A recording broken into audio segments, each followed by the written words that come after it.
মাসেই একটা দিন অবশ্যই থাকবে, হ্যাঁ, যেই মাসের মানে যেই দিনটাতে আমার মা এমন একটা তরকারি রান্না করে বসবে, যেই তরকারিটা আমি কিন্তু খাই না।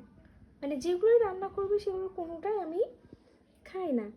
এই আজকে যেমন ধরো রান্না করেছি কচু দিয়ে মাছ, আর এখানে করেছে সাদা কুমড়ো ভাজা, আর ডাঁটা আছে।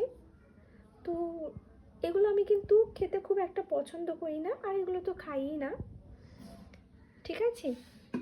তো এবার চলো তোমাদের দেখাই ফ্রিজে।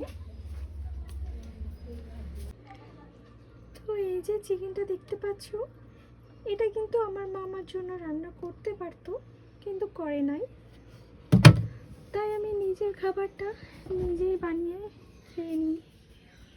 তো চলো তোমাদের দেখাই যে আমি কি রান্না করেছি, মানে কি তৈরি করেছি খাবার জন্য। এই যে এটা এটা আমি রেডি করেছি খাবার জন্য। তো এগুলো সব কিছুই কিন্তু স্যালাড হিসেবে মানে সবাই খায়, কিন্তু এই স্যালাড দিয়েই আমি এই যে এক থালা ভাত খাওয়ার মতো ক্ষমতা আমার আছে। আমি অনায়াসে ভালোবেসে এই খাবারটা খেতে পারবো। এর মধ্যে আমি অ্যাড করব অল্প মানে সামান্য লবণ স্বাদ মতো, আর একটু কাঁচা তেল, এর বেশি আমি আর কিচ্ছু দেব না। এগুলো দিয়েই আমি কিন্তু এই সব ভাতগুলো খেয়ে নিতে পারবো অনায়াসে।